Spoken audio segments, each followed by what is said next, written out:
김혜란의 두근두근 내 인생 소설이 되겠습니다. 소설. 근데 소설이고요.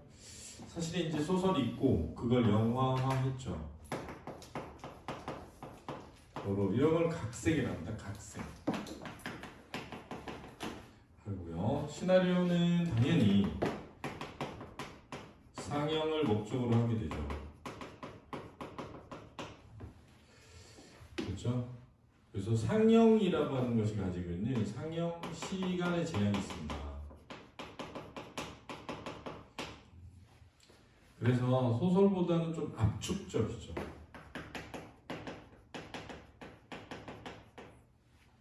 그런 특징이 있고요. 그 다음에 상영을 목적으로 하는 시나리오는 기본적으로 대화와 행동을 통해서 전달하게 되어 있거든요. 그래서 자체가 현재형의 문학이라고 합니다.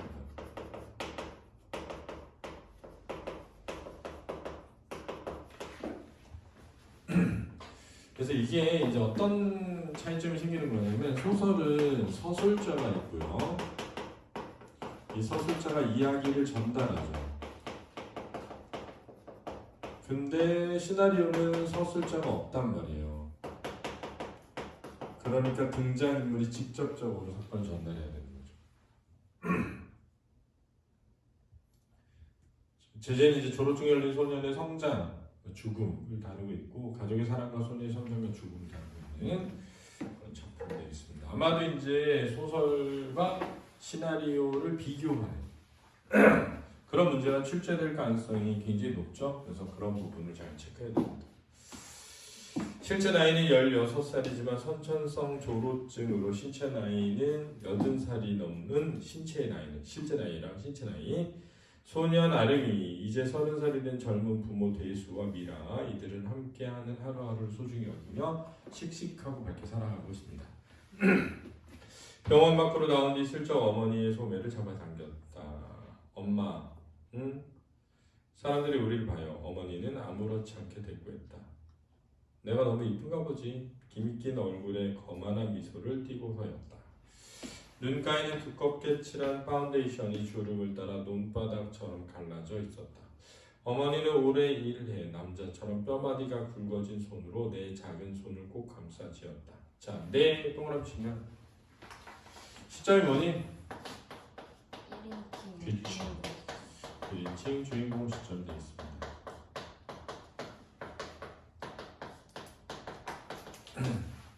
자, 그러게 되면 어떤 특징이 있냐면 이 1인칭 주인공의 내면의 심리에 공감을 유도하게 됩니다.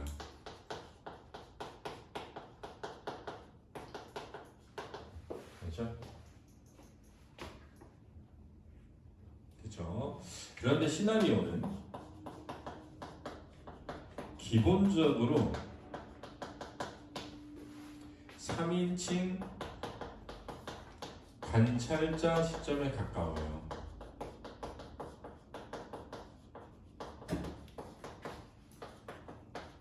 이 3인칭 관찰자 시점은 주로 인물의 대화와 행동으로 이야기를 전개하면서 이 심리를 관객이 스스로 판단하도록 유도한단 말이에요. 그렇죠?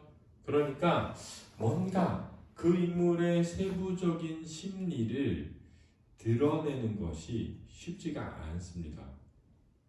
이해되니? 이게 가장 큰 특징이란 말이야. 그러다 보니까 이 1인칭 주인공의 내면 심리가 잘 드러나게 하기 위해서 어떻게 하면 시나리오에서 독백을 많이 넣거나 그렇지? 또는 나레이션을 이용해서 그렇죠? 인물의 심리를 직접 드러내기도 하는 겁니다. 그러니까 이 소설에서는 충분히 표현할 수 있는 것을 시나리오에서 표현하기가 어려워지기 때문에 그걸 드러내기 위한 장치들이 있다는 걸 잘 알아둬야 돼요. 그렇죠? 그러면 이렇게 되는 거야. 소설에서는 1인칭 서술자의 서술을 통해서 드러나는 것을 시나리오에선 독백이나 나레이션으로 처리하고 있다는 차이점을 이해된다는 거죠. 그렇지? 그리고는 이거 왜 이래? 나 17애 낳은 여자야 라는 태도로 꼿꼿이 걸어나갔다. 남의 이목 따위는 진작부터 신경 쓰지 않았다는 듯 잘못한 게 없으니 도망치지 않겠다는 식으로 어머니는 나와 함께일 때 어디서든 서둘러 걷는 법이 없었다. 자, 일반적으로는 창피하면 여기 중간문으로 들어와. 창피하면 서둘러 걷게 되죠. 그렇죠? 빨리 외면하고 싶어. 그렇지? 사람들의 시선을 빨리 벗어나고 싶은 마음도 없지 않았을 텐데 왜? 자, 이건 이제 내가 나를 부끄러워하고 있다는 걸 알 수 있어. 그렇지? 그러니까 엄마는 나를 뭐하지 않아? 부끄러워하지 않는데 나는 나를 뭐해? 부끄러워하니까 내가 이걸 알아차려. 그렇지? 엄마가 이럴 거라고 생각하는 거지. 지하철이든 재래시장에서든 당신의 보폭을 지키며 자연스럽게 걸었다. 그래서 당신의 보폭을 지켰다는 건 뭐를 의미해? 빨리 걷지 않았다. 빨리 걷지 않았다는 거야. 그렇지? 빠르게 걷다가 아니야. 빨리 걷지 않았다. 왜? 창피하지 않았다. 아무렇지 않은 것처럼 행동했다. 나를 사실은 특별한 병에 걸린 나를 특별하지 않게 대해줬다는 거죠. 그게 뭐야? 엄마의 사랑이지. 그지? 엄마의 사랑이지. 그지? 그러면은 나는 어떻겠어? 나는 그런 엄마가 한편으로는 뭐해? 고맙지. 그렇지만 어쨌든 자기가 죽는다는 건 되게 엄청난 슬픔이지. 힘듦이고.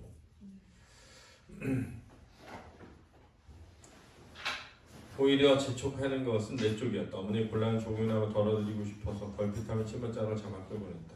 오늘도 나는 배가 고파 죽을 것 같아 빨리 좀 가져가 오늘 퇴근했다. 하지만 그게 좀 부자연스러웠는지 어머니는 가던 길을 멈추고 상체를 숙여 내 얼굴 똑바로 바라봤다. 자, 이 부분이 이제 서술이야. 그렇지? 이 부분이 서술이고 이런 서술이 시나리오에서는 등장하기가 어떻다? 어렵지. 그러니까 대부분 행동의 묘사로 나타나야 돼. 그러니까 어머니가 천천히 걷는 모습, 표정 이런 걸로 나타나야 돼. 그렇지? 그러면은 나의 행동과 모습으로 나타난다. 치맛자락을 붙든다. 붙들고 재촉하는 듯이 이렇게 써 있다고. 알았지? 아름아, 네? 너 언제부터 아팠지? 3살이요. 엄마가 그렇다고 했잖아. 기억이 안 나겠죠? 그럼 얼마 동안 아팠던 거지? 14년이요. 그래, 14년. 근데 그동안 실시간에 정말 잘 견뎠지? 지금 포기도 않고 이렇게 검사 받고 있지? 중간문으로 들어. 다른 사람들은 편도선 하나만 보도 얼마나 지랄 발광을 하는데 매일매일 14년. 우린 대단해 이런 거야. 그러니까 네, 어머니가 목소리를 낮추며 부드럽게 말했다. 천천히 걸어도 돼. 이게 하고 싶었던 말이지. 이제 엄마의 이 말은 나를 부끄럽게 여기지 않는 거야. 대삼이라는 노인성 질환으로 고통받는 아름이의 치료비로 인해 돈 걱정이 끊이지 않는다. 아름이는 그런 부모님을 위해 이웃에게 희망을 이라는 텔레비전 방송에 출연해서 자기 사연을 소개하고 성금을 받는다. 그리고 건강이 점점 더 나빠져 병원에 입원하여 지내게 된다. 아마 영화에서는 이 소설에서는 아름이네 엄마 쪽 사람들 얘기가 많이 나오고 영화에서는 아름이네 아빠 쪽 얘기가 나오나 그럴 거야. 근데 아름이 아빠가 할아버지지. 김갑수인가? 영화에서 김갑수 알아? 김갑수 배우? 몰라. 엄청 자주 나오는 배우야. 보면 항상 일찍 죽는 배우로 나오는 사람 있어. 드라마 보면 항상 저 배우가 언제 죽나 이런 배우 있단 말이야. 근데 그 김갑수인가 하는 분이 할아버지인데 이 TV에 나와가지고 아르미를 도와주세요 하잖아. 거기에 엄청 거액을 보내줘. 아마 나 지금 기억이 정확하지 않은데 할아버지가 반대했을 거야 이 결혼을. 그래서 미워한단 말이야. 그래서 대수가 택시 운전사로 나오잖아. 영화에서는 택시 운전사로 나와. 시나리오에서 여기서는 택배 기사로 나오고. 그게 차이점이야.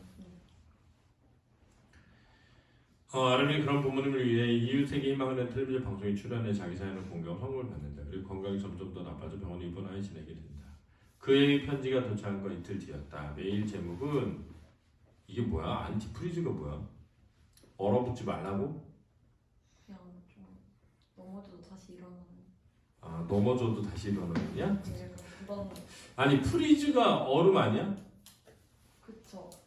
안티프리즈 의역이죠. 얼지마 얼지. 그래서 나는 처음에 그게 스팸 메일인 줄 알았다. 근데 혹시나 하고 열어본 페이지 가위가 있었다. 요즘은 혹시나 하고 열어보면 안 돼, 그렇지? 그쵸. 그 순간 다 털려.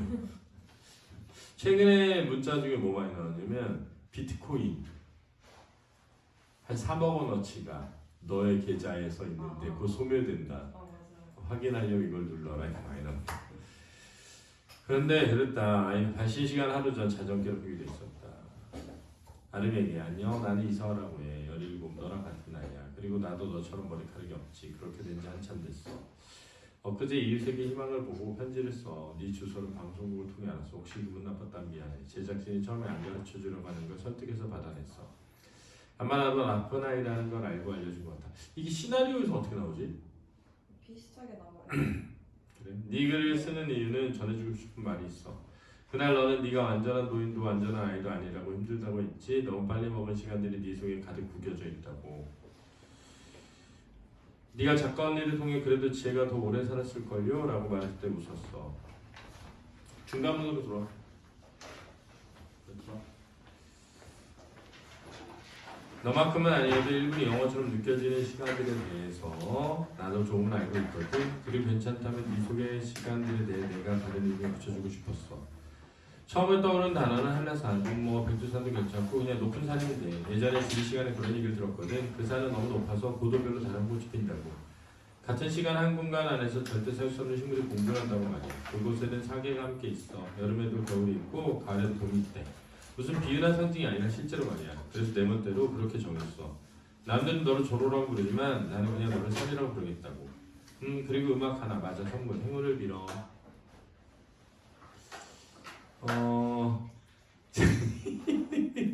17살이 이런 거 못 씁니다. 근데 보자마자 그 사기꾼 새끼로 되죠. 영화에서는 안 나오고, 영화에서 나오나? 아무튼 영화에서는 대수가 찾아가고 두둑에 팹니다. 진짜. 영화에서는. 소설에서는 안 나올 거야 아마. 메일 하단에 안티프리즈 검정 치마라는 글자가 보였다. 나는 바로 첨부 파일을 열어봤다. 노트 위로 음악 재생 프로그램을 떴다. 소리의 운동에 따라 추상적인 그림이 춤을 추는 플레이였다. 그리고 짧은 사이. 노래가 되기 전에 음악이려고 할 때의 조용한 기미가 숨을 조였다. 그리고 그건 내가 음악을 들을 때 가장 사랑하는 순간이었다. 이어서 경쾌한 드럼 소리와 함께 키보드 연주가 시작됐다. 몽환적이지 않으면서도 중간문으로 돌아. 저기 가운데 문. 어딘가 이것보다 좀 더 먼 데를 상상하게 만든 멜로디였다. 문 열어놔. 쿵쿵짝 드럼 박자마저 내 심장도 덩들어 두근대는 것이었다. 우리는 오래전부터 어쩔 수 없는 거였어. 우주 속을 홀로 떠돌며 많이 외로워하다가 나는 노트북과 연결된 스피커의 볼륨을 좀 더 올렸다. 그런데 꼼짝않고 앉아서 안티프리즈를 들었다. 어느 순간 태양과 달이 겹치게 될 때면 쿵쿵짝 모든 걸 이해하게 있을 거야. 쿵쿵짝. 하늘에선 비만 내렸어. 뼛속까지 다 젖었어. 얼마 있다 비가 그쳐서 대신 눈이 내리더니 영화에서 볼 수 없던 눈보라가 볼 때 너는 내가 처음 봤던 눈동자야. 낯익은 거리들이 거울처럼 반짝여도 네가 건네주는 커피에서 하루종일 떠도 우리 둘은 얼어붙지 않을 거야. 바닷속의 모래까지 녹을 거야. 춤을 추며 절망이라 싸울 거야. 얼어붙어 나와서 발톱 부시고. 여기서 이제 뭐냐, 우리 둘은 얼어붙지 않을 거야. 이게 안티프리즈겠지? 아, 네. 숨이 막힐 것 같이 차가웠던 공기 속에 너의 체온이 나에게 스며들고 있어. 우리들은 얼어붙지 않을 거야. 바닷속의 모래까지 녹일 거야. 춤을 추며 절망이랑 싸울 거야. 얼어붙어 나서 발톱 부시고. 여기서 이제 절망이랑 싸울 거야. 여기 좀 중요한 것이죠. 그죠? 얼어붙지 않을 거야. 그지? 절망이랑 싸울 거야. 너의 체온이 나에게 스며들고 있어. 이 말이 중요한 말들이죠. 그러니까 우리 서로 중간문으로 들어와. 저 가운데 문으로 들어와. 들어와. 서로의 뭘로? 따뜻한 체온을 통해 서로를 뭐하자? 녹여주자. 그리고 이 절망을 뭐 해내자? 내자 이런 주제의 노래죠. 그죠? 그럼 보통 이럴 때는 보통 어떤 생각을 하냐면 초록 그린 라이트인가 이렇게 생각합니다. 그린 라이트라는 표현 알아? 네. 그린 라이트. 썸 타기 전에 야 이거 완전 너한테 신호 보낸 거야 막 이렇게 얘기하는 거 있잖아. 너와 나의 세대가 마지막이면 어떻게 또 다른 빙하게 찾아오면 어떻게 긴 세월 보내지 않을 그런 사람 없겠지만 그 사람을 기다려주는 그런 사람을 찾는 거야. 하에서 목소리는 헐겁고 다정했다. 헐겁고 다정한 건 뭐지? 목소리가 헐겁고 다정하다는 알겠네. 헐겁고 뭐. 이게 근데 진짜 노래 있는 건가? 있어요. 들어봤어? 소리가 좋아하는 노래예요. 아 진짜? 네. 가사는 잘 썼네. 가사는. 그러면 들어보면 헐겁다가 무슨 뜻인지 알겠는데? 소리가 헐겁다. 저 가운데로 와. 안 들으면. 약간 느낌은 알겠는데 뭐라고? 한번 들어볼게요 제가. 네. 따뜻한 곡조가 아닌데도 그런 느낌이 들었다. 아 이게 진짜 헐겁고 다정하다는 따뜻하게 들렸다는 뜻인가 봐요. 가볍게 빙하던 여러 개의 음은 우우하는 활조를 따라 안정감 있게 착륙했다. 첫 음이 시작되기 전에 고요하는 또 다른 마지막 음이 사라진 뒤에 정적이 주의를 하였다. 그러니까 이 노래를 중간에 삽입하고 앞부분에는 듣기 전에 자신의 감정, 뒷부분에는 들은 뒤에 자신의 감정을 서술을 통해서 드러내고 있는 거야. 만질 수도 잡을 수도 없는 것들이 뭔가를 움직이게 만드는 게 이상하다. 여기서 만질 수도 잡을 수도 없는 게 뭐지? 노래지, 노래. 노래가 뭔가를 움직인다는 거지. 내 마음이지, 내 마음. 마음이 어떻게 그걸 알고 자기 모양새랑 가장 닮은 음을 찾으려고 한다는 거죠. 나는 노래를 몇 번 더 돌려 들었다.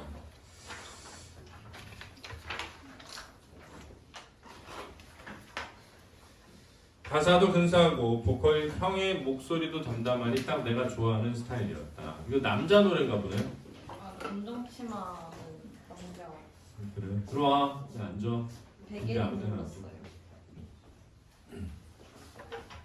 우리 앉아.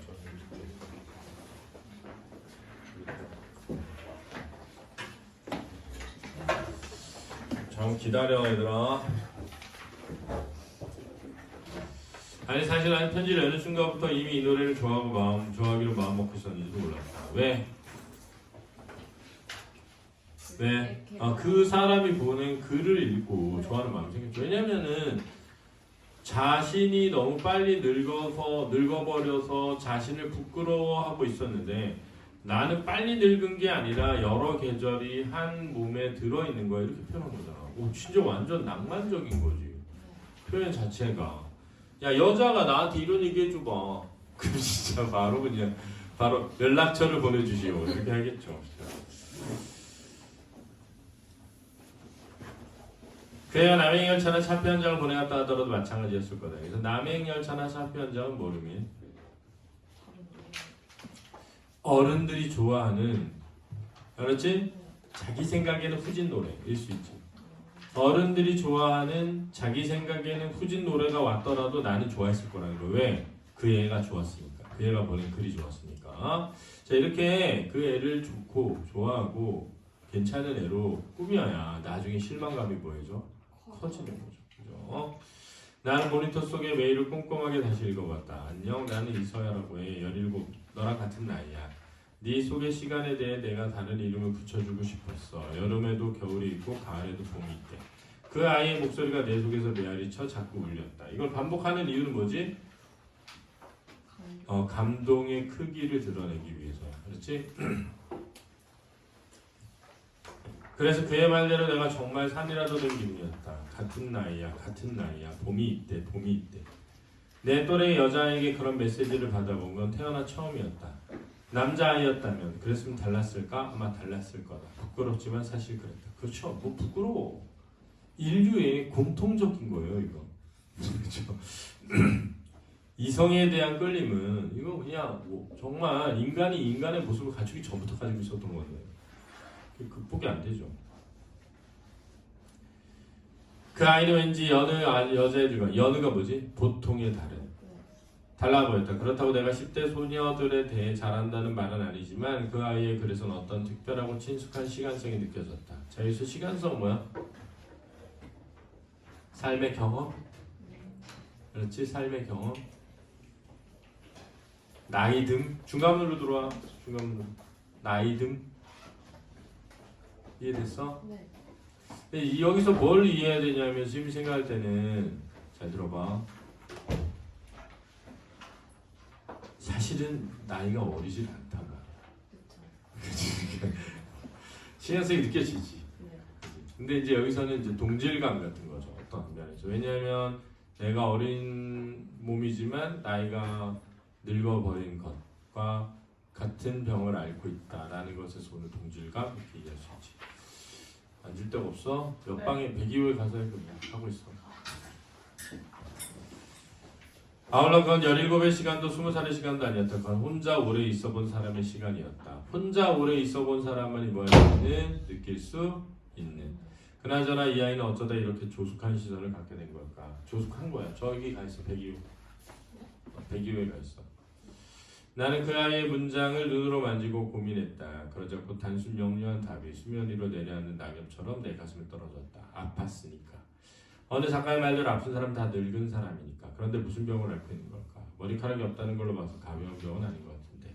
나는 다시 편지를 읽었다. 그리고 그 애가 쓴 문장과 호흡 사이에 숨겨진 의미와 암시를 찾으려고 했었다.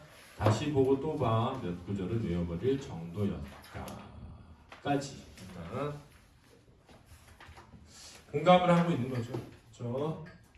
그렇습니다. 어디가?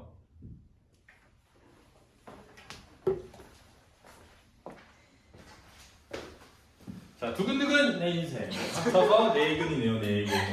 심장의 무게는 내근. 네. 한 근에 몇 g들어? 한 근에 600인가 300g인가. 네 근짜리 심장입니다. 중략 부분 뒤에 읽어가면서 해보도록 하겠습니다. 그 사이 한 계절이 지나갔다.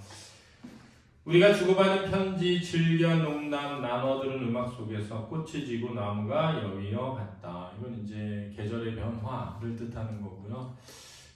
뭘 드러내는 거야? 그만큼 관계가 깊어 진 거죠. 간 거고요. 그렇게 관계가 깊어 간다는 건 뭘 의미하는 걸까? 서로에 대한 우리가 언제 관계가 깊어간다 그래? 어떨 때 관계가 깊어간다고 하는 거지? 상대를 좋아할 때? 좋아할 때, 좋아할 때, 그렇죠. 좋아하는 마음이 생기죠. 네. 그러면은 내가 누굴 좋아해? 이런 연예인 관계가 깊어가나요? 일방적인 관계가 깊어간다. 그러면 이제 관계가 깊어가는 건 아니잖아요. 지금 내가 물어보는 건 이제 관계가 깊어간다는 게 뭐냐는 거죠. 서로 좋아할 때? 서로 좋아할 때, 서로 좋아할 때, 그렇죠. 그것도 있을 수 있을 것 같아요. 서로 좋아하면 관계가 깊어간다고 할 수 있겠죠, 그죠? 제가 생각할 때는 뭐냐면 신뢰가 형성될 때인 것 같아요. 이제 개인적으로 좋아함이라고 하는 거는 약간 감정적인 것인 것 같고, 내가 언제 쟤와의 관계가 깊어졌다라고 느낄까라고 생각해 보면 그 사람이 하는 말에 대해 내가 신뢰하게 될 때, 이때 이제 관계가 깊어진 것 같아요. 둘은 이제 신뢰하게 된 거죠. 그걸 드러내려고 한 게 아닐까? 왜? 그렇게 신뢰가 깊어졌는데 이게 개 사기라는 걸 알면 상처가 어떻게 됩니까? 더 크게 엄청 커지죠. 네. 엄청 커지죠. 예전에 제가 이제 한참 전이에요. 한 20년 가까이 전인데 그때는 뭐였는지 모르겠는데 MSN 메신저인가? 카카오톡도 아니었어요. MSN 메신저로 연락이 온 거예요.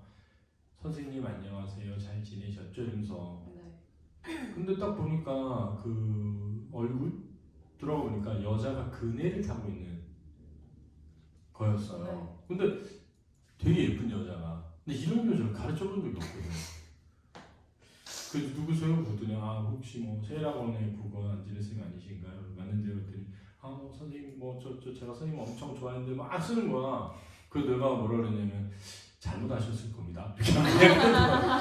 알고 보니까 우리 반의 남자애가 가짜 계정으로 나한테 보냈던 거야. 놀리려고. 놀리려고. 무슨 말인지 알겠지요? 놀리려고. 근데 그런 짓 하면 안 되잖아. 이런 짓 한 거죠. 사람 감정 가지고 너무 싫어. 이런 건 진짜 하면 안 되는 거죠. 너무 잘못한 거죠. 그죠? 그래서 한 계절이 더 지나면 봄이 올 터였다. 그리고 또 여름, 가을 그렇게 피었다가 사위어가는 것들의 기운을 먹고 사위어간다는 것은 사라져가는 재가 되어가는 사그라드는 우리는 자신이 영원히 죽지 않을 거라고 자만하게 되는 나이 그 찰나의 정점 속으로 달려가게 될 터였다. 찰나는 아주 짧은 순간 정점은 최고의 정. 근데 자신이 영원히 죽지 않을 거라고 자만하게 되는 나이는 뭘까요? 이게 뭐야? 자신이 영원히 죽지 않을 거라고 자만하게 되는 나이.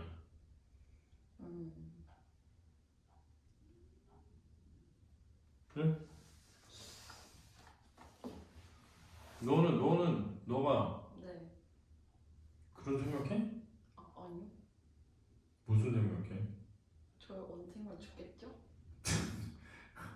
근데 언제 되면 이런 생각을 가지고 어느 나이가 되면 영원히 죽지 않을 거라고 자만하게 되는 나이는 언제야? 몇 살인 것 같아? 저는 6살 때. 6살 때, 어릴 때 아무도 모를 네. 때. 개인적으로 생각할 때는 사춘기? 왜냐면 사춘기가 되면 진짜 미친놈인 것 같아요. 제가 볼 때는 미친놈인 것 같아요. 제가 볼 때는 아무 생각이 없는 것 같아요. 그러니까 그런 나이가 되면 정신이 까닥하죠. 무당. 그러니까 약간 아마 얘가 그렇게 사춘기가 되어가는 것. 근데 여기서 이제 사춘기라는 거는 제가 생각할 때는 예전 우리 인간이 동물이었을 때는 발정기 같은 느낌이었을 것 같아요. 발정기. 그러니까 왜 동물들은 인간은 이제 성욕이라고 하는 게 사실은 이제 어떤 특정한 계절에 생기는 게 아니잖아. 네. 그지? 근데 사춘기라는 기간은 내가 볼 때는 과거에 동물학적으로 인간에게는 이제 아이를 가지는 가임에 가능한 나이대에 끝없이 이성에 대해 관심을 가지도록 뇌작동을 엉클어뜨리는 거라고 생각하거든. 그러니까 보면 사춘기에 엄청나게 변화하면서 성장하면서 공부를 진짜 열심히 하면서 잘하는 애들도 있고 완전 이성에 빠져가지고 연애하고 노느라고 완전 그냥 다 때려치는 애들도 있거든. 네. 진짜 있어. 또는 이제 어떤 애들은 줄타기를 해요. 그러니까 한편으로는 공부를 해야 되니까 공부하는 척하면서 사실은 뭐해? 이성이. 이성이랑 연애라는 거죠. 그러니까 뭐 같이 막 도서관 가서 막 공부하자, 야자, 뭐 거기 끊어서 같이 하자 이러고 보면 연애하는 거야. 그런 애들 있죠. 그게 자기를 이제 속이는 거지.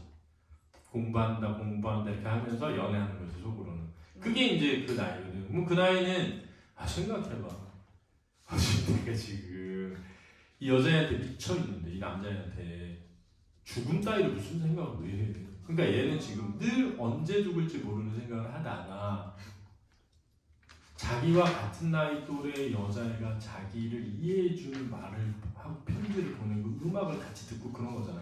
네. 너 이 음악 들어봤어? 하면서 그래.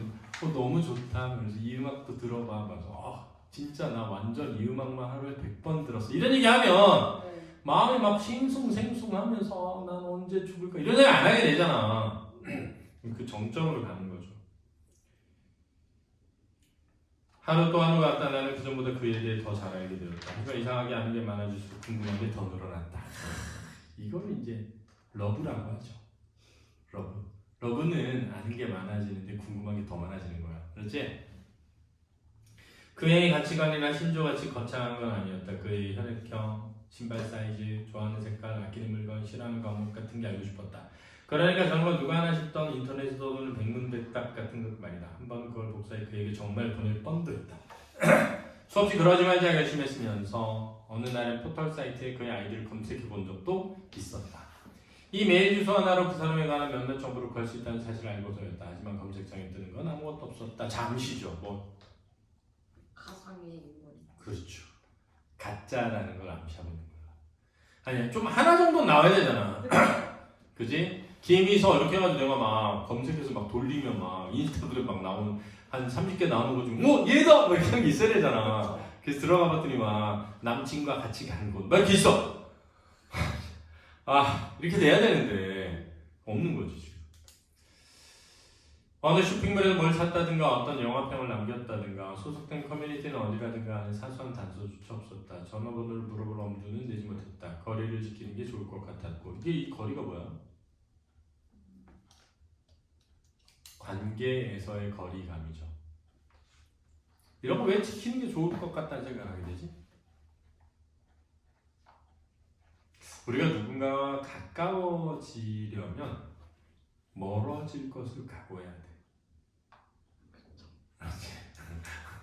되게 막 친하게 지내. 근데 얘랑 특별한 관계가 되고 싶어. 그러면 멀어질 걸 각오하고 하는 거야. 그 용기가 있어야 되는 거지. 그러니까 얘가 그거지. 응? 엄두를 내지 못했다. 멀어질까봐. 혹시라도. 거래를 시키는 게 좋을 것 같았고 그에게 부담을 주고 싶지 않아서 일단 만나본다든가 손을 잡는다든가 하는데 꿈도 꾸지 않았다. 아니 솔직히 말해 몇 번 상상해 본 적이 있었다. 실제 입맞춤은 어떤 이제 막 나가네 이제 입맞춤까지 갔네. 와. 그래서 근데 궁금한데 진짜 이제 궁금해서 물어보는 건데 너는 진짜 그런 생각 해보잖아. 어떤 거? 이게 이런 생각 누구를 좋아하게 되면 네. 입맞춤 이런 거 생각해보잖아. 네. 해보잖아. 네. 입맞춤할 때 느낌이 어떨까 이런 생각이 드는데 나 진짜 너무 궁금해서 그런데 여자도 그런 생각 해볼까? 나 그게 너무 궁금해. 그냥 순수한 호기. 해요. 그러지. 아니 그러겠지. 똑같은 하죠. 인간이니까. 하죠. 똑같은 인간이니까. 그렇군요. 오늘 알게 됐네요. 되게 죄책감 느꼈거든요. 이게 약간 남자라서 동물적인 그런 것인가 아니면 인간 보편적인 것인가가 궁금했는데 왠지 우리 인식 속에는 여자들은 좀 그런 거 되게 생각 안 하고 남자들은 막 생각하고 그런 생각이 있잖아요. 약간. 근데 사실 그것도 편견이거든. 그쵸. 인간 똑같은데. 그래서 물어봤습니다. 자, 내가 내 입술을 슬며시 빨아본 적도 너무하네요. 이거 진짜 너무하네요. 자기 입술을 빨다면 그게 그런 느낌은 아니지 않습니까? 하지만 그 정도로 도통 가벼워지 않았다. 그리고 내게 일어날 수도 일어날 일도 없다는 걸 알았다. 하지만 딱 한 번 나도 욕심을 부려본 적이 있었다. 그 정도 내가 허락되지 않을까 싶어졌다. 그것이 실물이 아니라 사진이라도. 나는 그에게 말했다. 나는 네가 쓰는 문장들이 좋다고. 소설보다 좋고 영화보다 좋다고. 그리고 다음 말에도 붙였다. 난 언젠가부터 주위의 풍경과 사물을 마지막인 것처럼 보게 됐어. 이런 거 약간 이제 그죠? 수명이 세월이 빨리 가는 언젠가 일찍 죽게 되는 아이가 늘 생각해볼 수 있죠.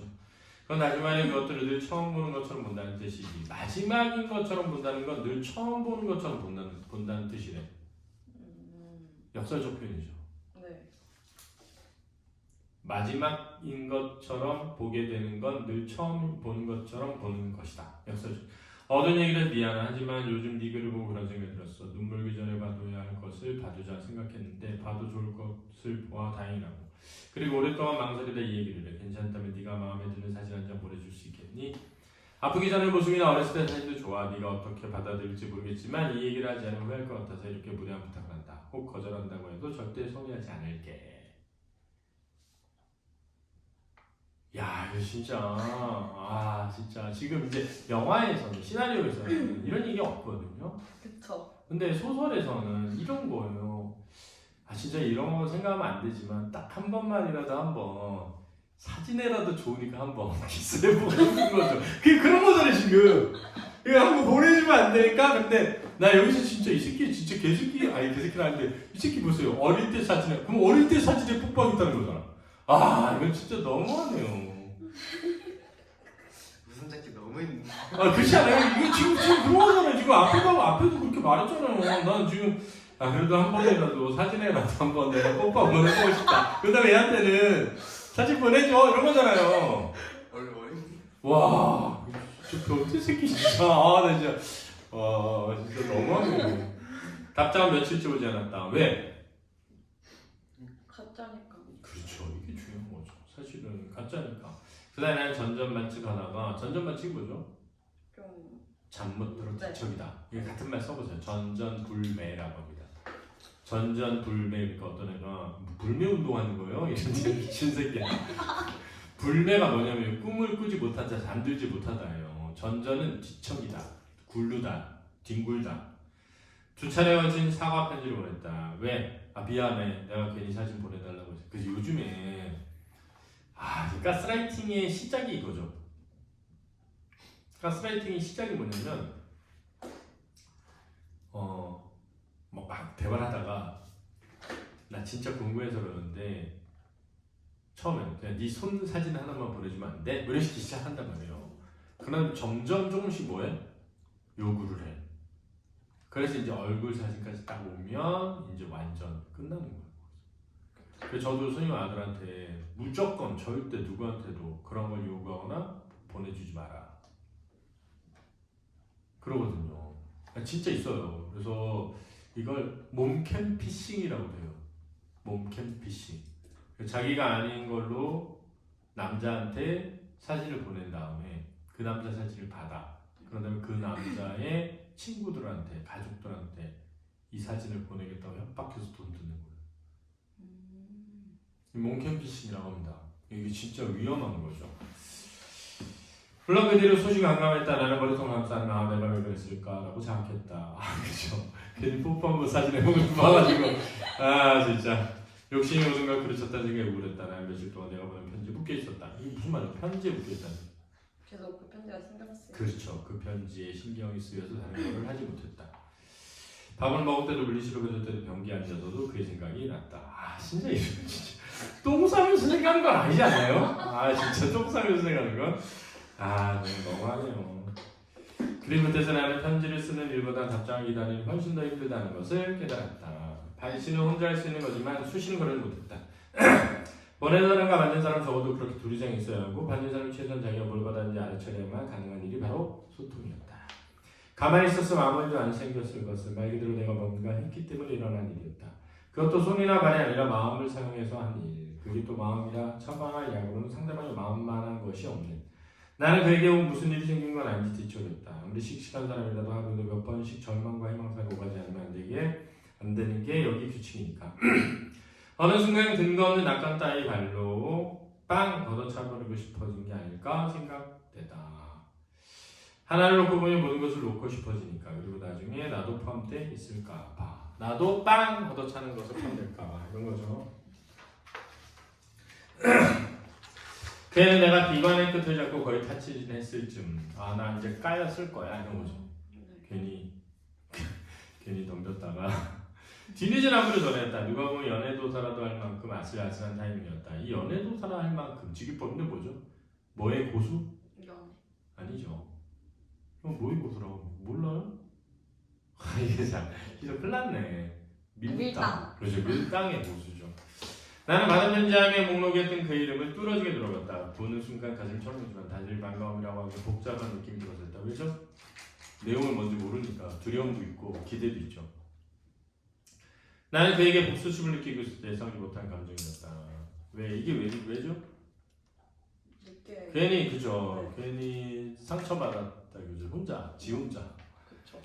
예상하지 못한 감정. 편지를 오기는 나는 그를 벌할 방법도 찾았다. 내가 느낀 것 같은 것을 그에도 느끼기를. 내가 느낀 게 뭐죠? 초조와 불안과 걱정과 기다림이죠.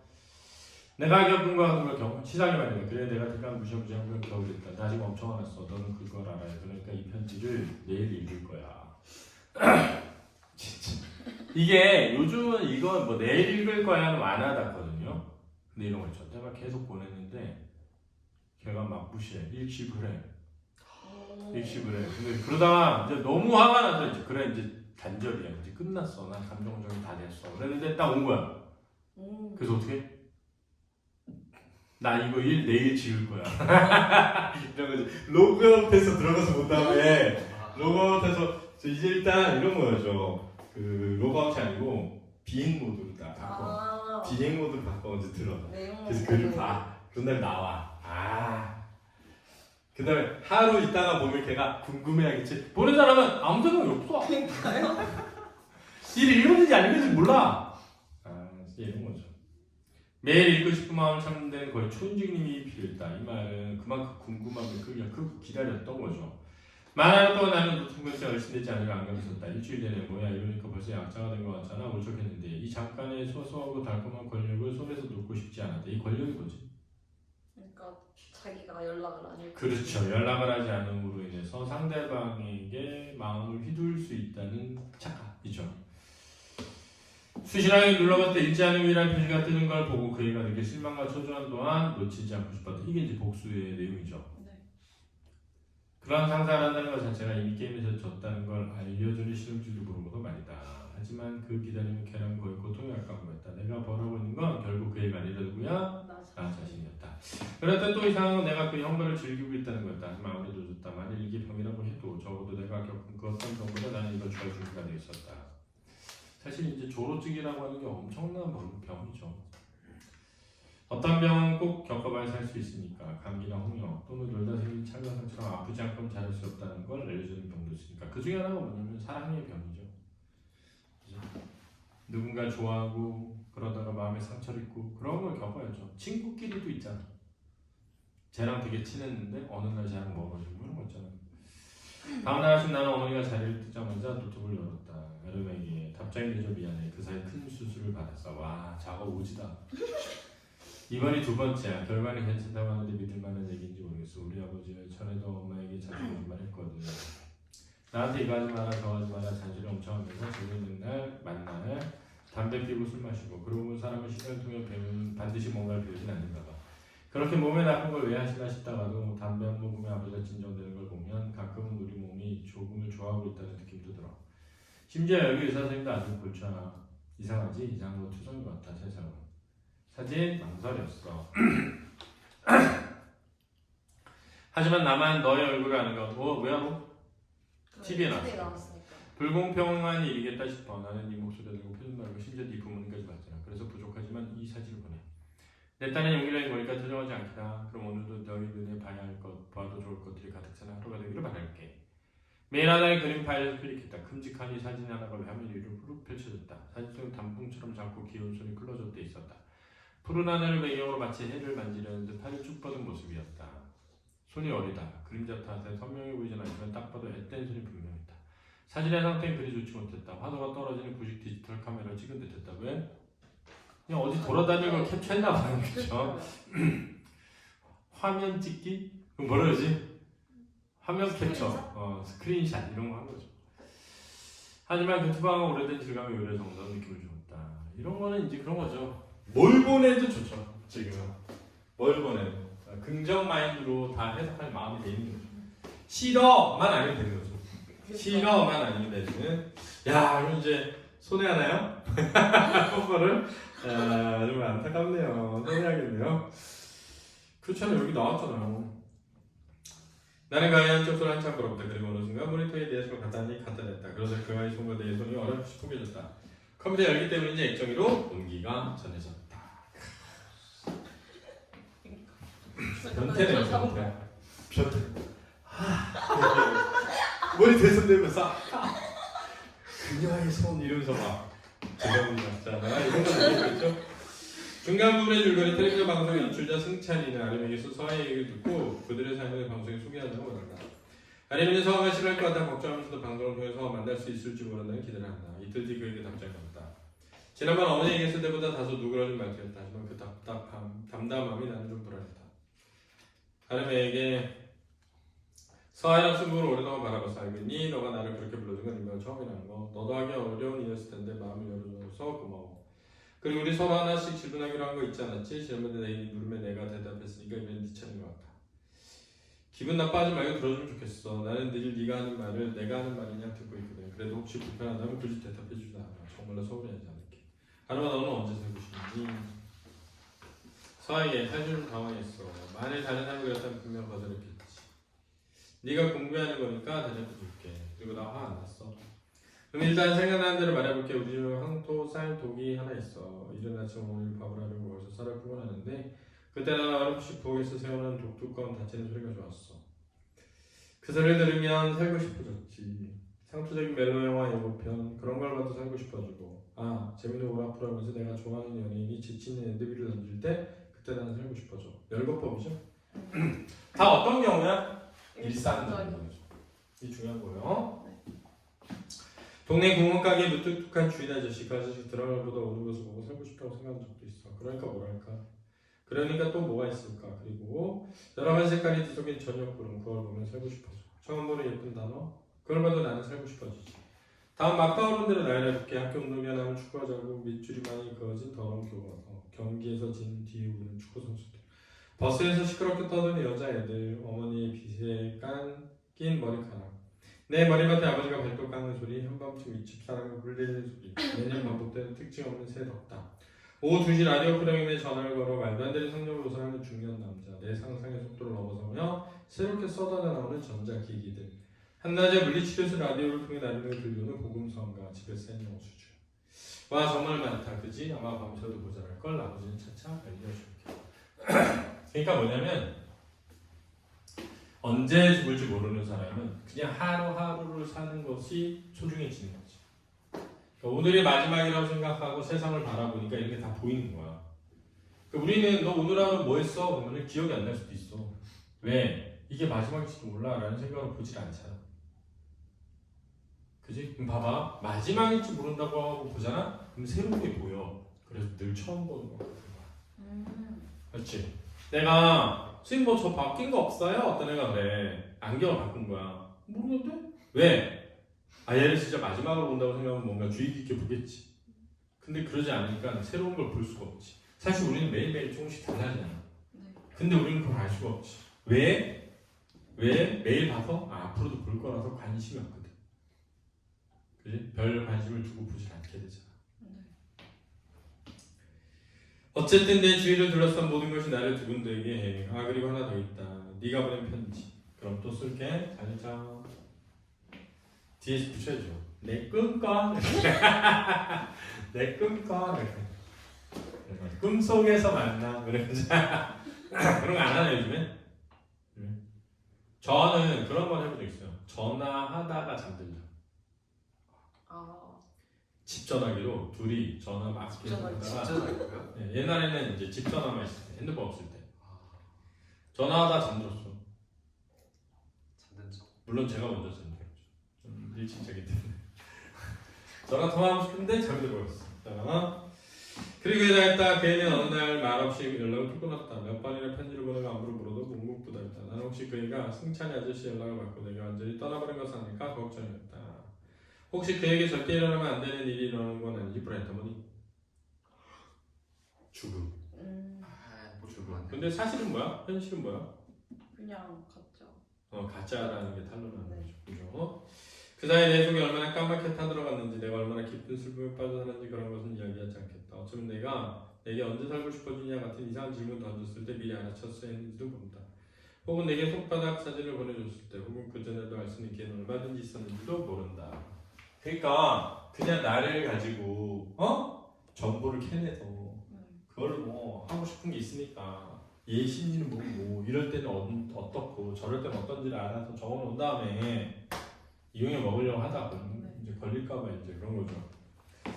내가 안 본 건지 못 본 건지 모르겠다. 안 본 건지 못 본 건지 모르겠다. 안 본 걸 수 있죠. 그렇죠. 왜냐면 누가 좋아지면 그 사람 단점도 안 보여. 좋은 것만. 그치. 못 봤다 그러면 안 보여. 안 보는 거죠. 안 보는 건 의지죠. 못 보는 건 능력이고. 그래서 왜 예전에 낸시랭? 모르죠? 네. 낸시랭이라고 해서 어깨에 고양이 얹어놓고 막 다니는 이상한 앙 이러면서 막. 근데 천정종가 전청종가 아무튼 뭐. 아닌데 전총도 아니고 딴 사람인데 전청도도 비슷한 건데 어쨌든 그 사람이 사귄다는 남자가 무슨 대재벌의 뭐 버려진 뭐 자식이다 막 이렇게 사기쳐가지고 근데 그때 이제 이 사람 사귄다고 했을 때 네티즌들이 이 새끼 사기꾼이 다 얘기했거든. 근데 그거를 결국은 안 듣고 결혼까지 했다가 빚 엄청 빚던 몇십억 빚더며 떠안고 그렇게 된 거거든. 그잖아. 안 본 거죠. 그러니까 나는 어떻게 생각한 건지 내 마음은 또 어디로 올라간 건지 그런 것도 잘 모르겠다. 하지만 얼마 뒤에 한 가지 분명하게 알려진 사실이다. 나와 유일하게 비밀을 알았던 아이, 태어나 처음으로 나를 설레게 한 아이, 나의 진짜 여름, 나의 초록, 나의 첫사랑 혹은 마지막 사랑했던 그 아이가 사실 17살 소녀가 아니라 어떤 남자였다는 것을 그것도 36살이나 된 아저씨였다는 거죠. 와. 자, 우리 나는 지금 모르겠거든. 자, 우리 이제 한번 들어보자. 흔들어보고 만약 이런 일 경험했어. 어떨 것 같아? 수치스럽죠. 진짜. 너무 짜증나는데. 다른보다 내가 부끄러울 것 같아. 그 감정을 전달했던 내가 부끄러울 것 같아. 맞아요. 저 모니터 뒤에서 얼마나 날 보고 웃었겠어. 그지? 진짜. 너무 싫어. 그러니까 그런 거 요즘에는 없겠지만 한 5년에서 10년 전에 그런 거 되게 많았거든. 만약에 그런 남자인데 여자처럼 치마 입고 다리 얇은데 스타킹 신은 다음에 이제 막 통신? 이렇게 통신하는 것처럼 한 다음에 그걸 켜놓고 유튜브로 보여줘. 사람들한테. 요즘도 있어? 그러니까 자기가 남자인데 여자인 척 한 다음에 어떤 남자랑 대화하는 거를 찍어가지고 올리는 거야. 그래서 막 가짜 주소 같은 걸로 해가지고 만나자고 해가지고 그 주소에 그 남자 가게 하고 막 이런 거 있거든. 진짜 미친 쓰레기 같은 짓들이 하는 거지. 승찬과 미라의 대화를 우연히 듣게 된 아름이는 서아가 사실은 영화감독 지망생이고 시나리오를 쓰기 16살 소녀를 가장해 자기에게 전자편을 보는 것을 알게 되어 큰 충격을 받는다. 그러니까 이럴 때 어떤 감정인지 알아야 그런 감정을 따서 쓰잖아. 네. 이후 아름이는 며칠간 게임에 빠져 지내죠. 게임의 마지막 단계를 끝마치고는 참았던 울음을 터뜨립니다. 시간이 흘러 아름이는 점점 더 건강이 악화되면서 시력을 잃게 되고 결국 생명까지 위독해져 중환자실로 옮겨지죠. 혼수 상태에서 깨어난 아름이는 서아의 진짜 정체를 모르는 척하며 작별의 편지를 남기고 대수와 미라에게 그들의 사랑에 빠진 17시절을 상상하여 썼던 글을 전한 후에 숨을 거둡니다. 근데 이제 시나리오에서는 택시 안에서 잠든 것으로 끝나고 택시 안에서 어딜 보러 가자, 뭘 보러 가자. 별 유성. 근데 이제 소설에서는 근데 왜 그런데 이 애는 마지막에 편지를 보낼까요? 시나리오 쓰는데 도와주려고.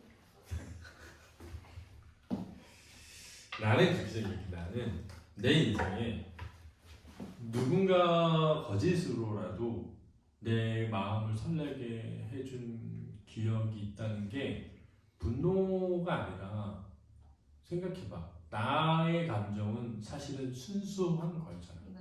상대방이 그걸 가지고 놀았든 뭘 어쨌든. 그러니까 나의 감정을 부끄럽게 여기지 말라는 거야. 소중한 거죠. 이해돼? 그러니까 얘는 화가 엄청 났겠지. 그리고 자기가 속았다고 생각하고 자기 감정을 가지고 놀았다고 생각했겠지, 그지? 근데 마지막에 깨달은 건 뭐냐면 사실은 그 시간 행복했었다는 거야. 근데 그런 시간을 가지지 못한 채 죽었어. 그러면 더 슬픈 거지 사실. 그래도 설레고 감정이 복잡하고 그런 걸 느끼게 해준 거잖아. 그러니까 그 대상이 진짜냐 아니냐가 중요하지 않은 거야. 그래서 편지를 보내는 거지.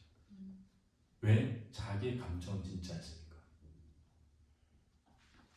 그 사람은 가짜지만 내 마음과 내 감정은 뭐야? 진짜잖아. 그러니까 진짜인 내 감정을 보내는 거지. 이해됐어? 네. 이해되지 이제? 네. 됐어. 자, 근데 이제 마지막 부분 또 줬어요. 함께 읽어보기에 두근두근 내 인생 결말 부분.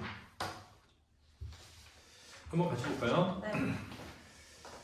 같은 날 아마 새벽 무렵이었던 것 같다. 부모님은 면회 시간이 아닌데도 의료진의 연락을 받고 나를 급히 찾아왔다. 몇 번 반복된 일이지만 이번엔 정말 마지막일지도 모른다는 생각이 들었다. 그리고 어쩌면 부모님이 같은 생각을 하고 계실지 몰랐다. 얼마 동안 의료진에 둘러싸여 혼자 있었을 때는 무섭고 외로웠다. 그리고 부모님은 간절하게 그리웠다.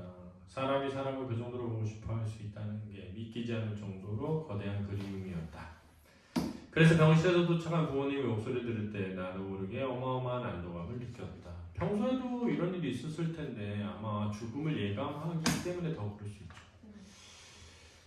그래서 저는 좀 약간 정치적인 얘기이기도 한데 여러분들은 잘 모르겠지만 저의 세대에는 뭐가 있냐면은 여러분 잘 모르겠지만 지금의 경상도 지역은 사실 이제 전두환부터 해가지고 노태우까지 그 당이에요.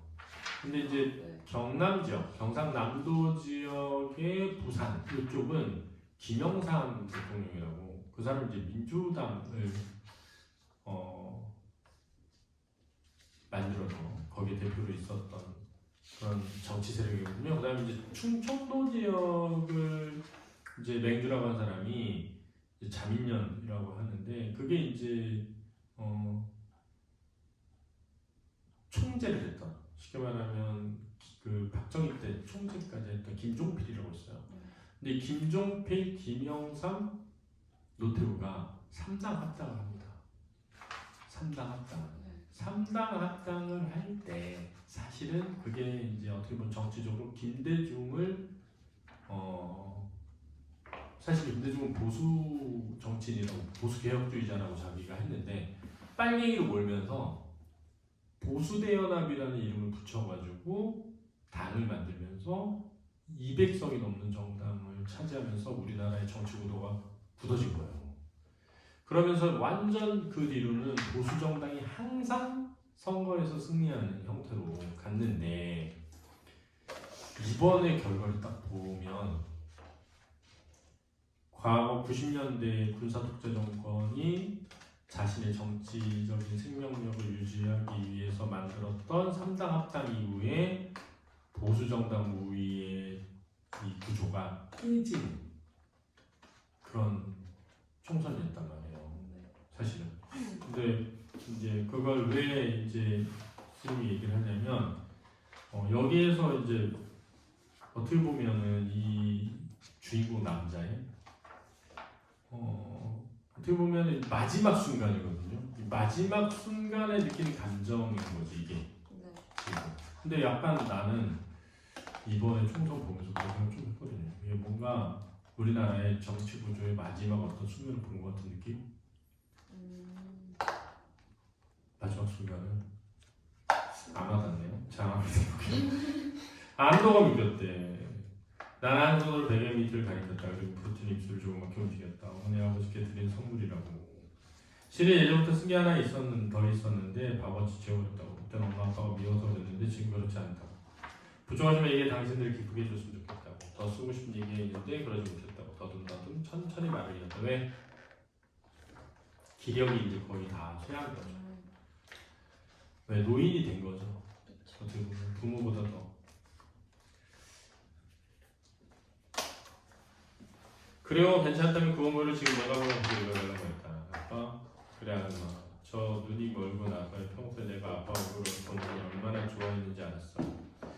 아버지가 손으로 내 머리를 만졌다. 난 아버지 커다란 손바닥 안에 내 이마가 푹 안기는 느낌이 좋다고 생각했다. 아빠? 나는 호흡이 달려 한동안 말을 잊지 못했다. 아버지가 내 손을 잡았다. 그래 아줌마. 나 좀 무서워 보여. 아버지는 상체를 숙여 나를 안다. 지금 그러시면 안 돼요. 아버지는 간호사의 만류 따위는 아랑곳하지 않고 날 힘껏 안았다. 그리고 깃털처럼 가벼운 차지 옆에 잠시 휘청댔다. 왜? 마음이 아픈 거지 아빠도. 네. 마치 세상 모든 것 중에 병든 아이만큼 무거운 존재는 없다는 듯 힘에 붙여 바들바들 손을 떨었다. 잠시 후에 내 가슴께로 펄떡이는 아버지 심장박동이 전해졌다. 쿵쾅 쿵쾅. 약하고 희미하지만 분명 거기 있는 소리였다. 우리는 말없이 서로의 파동 안에 머물렀다. 그 자장 끝 맨 나중에 그려진 동심원이 토성의 고리처럼 우리를 오목하게 감쌌다. 아주 오래전 어머니의 뱃속에서 만난 그런 박자를 누군가 온전하게 합쳐지는 느낌을 다시는 경험할 수 없을 줄 알았는데 그것과 비슷한 느낌을 줄 수 있는 방법 하나를 비로소 알아낸 기분이었다. 그건 누군가를 힘껏 안아 서로의 박동을 느낄 만큼 심장을 가까이 보게 하는 거였다. 이게 이제 이 소설의 뭐야? 제목이 되는 거죠. 두근두근. 순간 눈물이 날 것 같았지만 난 아버지를 아는 팔에 힘을 주었다. 그리고 다시 자리를 누워 어머니를 찾았다. 엄마? 응? 뭐나 물어봐도 돼요. 다 물어봐. 혹시 나 무섭지 않았어요? 어머니 목소리가 되게 떨렸다. 그게 무슨 말이야 이 녀석아. 가끔 궁금했어요. 엄마랑 아빠랑 내가 병들어서 무서운 게 아니라 그런 나를 사랑하지 못할까봐 두렵진 않을까? 어머니는 아무 말도 하지 않았다. 어쩌면 간신히 울음을 참고 계신지도 몰랐다. 어머니가 갈라진 목소리를 냈다. 배 한번 만져봐도 돼요. 어머니 당황했다. 왜? 엄마가 아이를 갖고 있었단 말이야. 근데 이제 얘한테 말할 수가 없지. 그렇지. 그러니까 미안하잖아. 그쵸. 그지? 얘네 지금 눈이 먼 상태고 모르니까. 왜? 그냥요. 알고 있었니? 어머니가 목소리가 팔을 떨렸다. 응, 한참 전에 엄마 먹는 그 약 엽산 맞죠? 걱정돼서 찾아봤어. 그러니까 엄마가 약을 먹는 거야. 그래서 뭘 먹지? 찾아본 거야. 임신할 때 아이가 다운 증후군이나 이런 뱃 속에서 이 질병에 걸리지 않게 해서 필요로 하는 성분 중에 하나거든. 그래서 엽산을 먹는단 말이야. 네. 일부러 숨긴 건 아니야. 응 알아요. 그러니까 엄마 언젠가 이 아이가 태어나면 제 머리에 형 손바닥이 한번 올라온 적이 있었다고 말했어요. 왜 지금이냐고 조금만 참다 가지 않으셨냐고. 참다가 가지지 그러셨냐고. 그런 말 하지 않았다. 오래전 아무도 모르게 원망하고 서운했던 기억도 굳이 헤집어내지 않았다. 이제 그런 것은 하나도 중요하지 않았다. 정말이지 하나도 중요할 리가 없었다. 어머니 대답 대신 내 손을 꼭 잡았다. 나는 잠이 취한 사람처럼 느리고 아둔하게 말았다. 아빠, 그리고 엄마, 그래. 그리고는 남아있는 힘을 가까이서 짜내 말았다. 보고 싶을 거예요. 끝내줬네요. 네. 그래서 공통점 차이점을 생각해 보시고요. 그렇죠? 네. 결말이 어떻게 달라졌나 내용이 그런 것도 보시고 시나리오는 이제 대화 행동을 통해서 이야기를 전달하기 때문에 인물의 심리나 이런 것이 구체적으로 드러나기는 어렵습니다. 그래서 관객이 그걸 통해서 집중하고 바라보면서 그거를 공감을 느껴야만 알게 되는 겁니다. 그렇죠? 네. 수고했습니다. 감사합니다.